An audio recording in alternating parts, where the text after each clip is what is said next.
Now we're going to address the problems and, well, try and understand them in more detail. The first problem is the problem of succession, and arguably that's more of a problem about marriage for Elizabeth. You may already know that Elizabeth is known as the Virgin Queen. She never gets married, but you need to demonstrate an understanding of the importance of what marriage could do.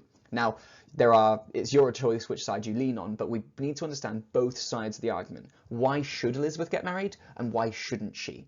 So let me go through the arguments in turn. So let's talk about marriage firstly, right? You could create an alliance with another country. You could team up and create two very strong countries. This is how empires used to expand back with the Normans, the Angevins. Marrying other people meant that connections between royal families could make countries stronger. That could make Britain richer. It could make Britain more powerful. So we could use that for Elizabeth. That's a good thing. As well as that though, Elizabeth could produce an heir. We were talking about this in the last video, but succession, having someone to take over, grants stability. It means there is going to be no wars over who decides to become king or queen next, which means stability is going to make people very happy at that time. On top of it, should we say Mary, Queen of Scots, an already problematic person who is trying to take over the throne, possibly from Elizabeth, she's put away. The line of succession doesn't go to Mary or anyone like her, it goes to Elizabeth's child. That would mean stability, and it would mean less pressure on Elizabeth and any person that wants Mary in charge. But there are problems, right?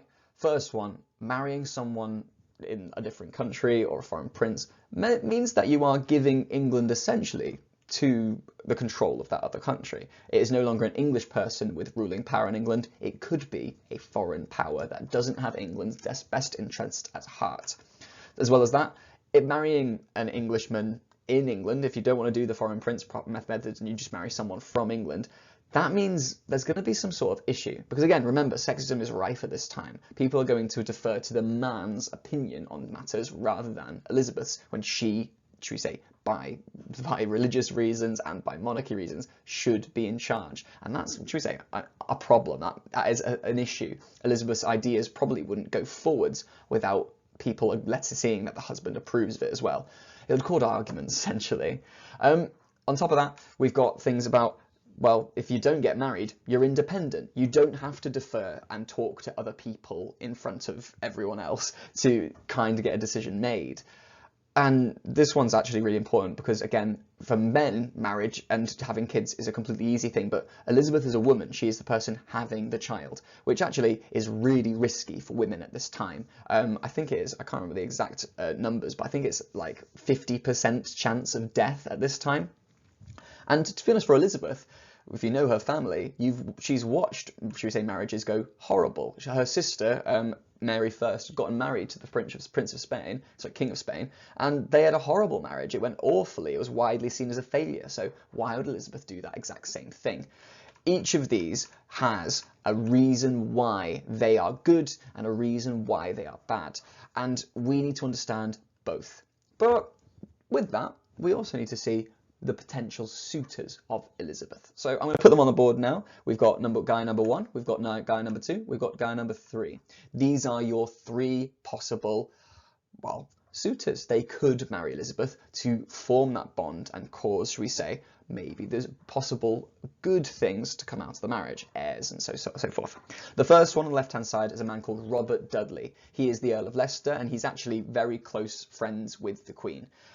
This actually was probably the most likely marriage for Elizabeth that was possible. But the thing is, because Elizabeth was becoming Queen, she, because Elizabeth was a princess, she was not indebted to marry Dudley for most of her life. She was going to be married off to someone foreign. But that means Robert Dudley has no wife. Robert Dudley got married to someone else before Elizabeth became Queen, and he became a potential suitor. Now, because of that, Dudley's wife suspiciously fell down the stairs right when Elizabeth was becoming Queen. So Dudley could have murdered his wife so that he could marry Elizabeth and kind of become Prince Regent. That drama, that, should we say, possible murderer, kind of put Elizabeth and most of Parliament off of Robert Dudley. So he actually was not a valid reason. The other one is actually one that was asking to marry Elizabeth, Philip II of Spain, right? The King of Spain, one of the richest people on earth. All the gold from South America is in this guy's hands. He's also Catholic, though. he's very Catholic, like the Pope loves Philip. And what that means is, well, Philip and Elizabeth's religions are different. If you have a child, what religion are they going to be? Are they going to be living in Spain? Are they going to lose power to Spain? Yeah, that also sounds problematic. Oh, what about this one? Francis, the Duke of Anjou, he's actually the brother of the French king. He's actually in line to become King of France. Maybe we could marry France and England. Oh yeah, but he's also Catholic. And also he's like 30 years younger than Elizabeth.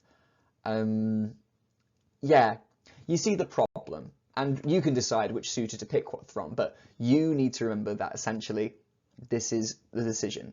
All of them have positives and all of them have negatives. And frankly, in the end, we know the full story.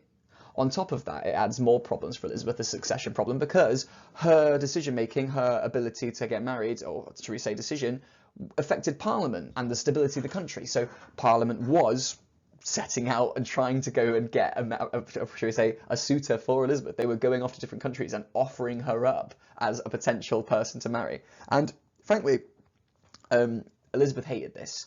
She banned, should we say, Parliament from discussing the issue whatsoever. And in fact, actually, that proves us something. It proves to us that Elizabeth saw this issue, this marriage issue, as something for her to sort out. And we know that in the end, she doesn't get married. She decided to not get married at all. And there's good and bad for this, right? For some think it was a stupid decision. It shows that she wasn't thinking about the future. She was just trying to maintain power in that moment, which could be seen as a bad thing for many people. But by not getting married, Elizabeth is arguably clever. Elizabeth arguably has maintained independence from any other opinion, which means she can rule in the way she exactly wants to. So you need to be able to demonstrate that you understand this whole situation. You need to show that you know why getting married is a good decision. You need to know why getting married could also be a bad decision. You need to know Parliament's influence, and you need to know the final decision made. Oh, don't forget your suitors' names too. But if you can answer those things, you know what to sort of say when people talk about Elizabeth's marriage. Thank you very much for listening. See you later.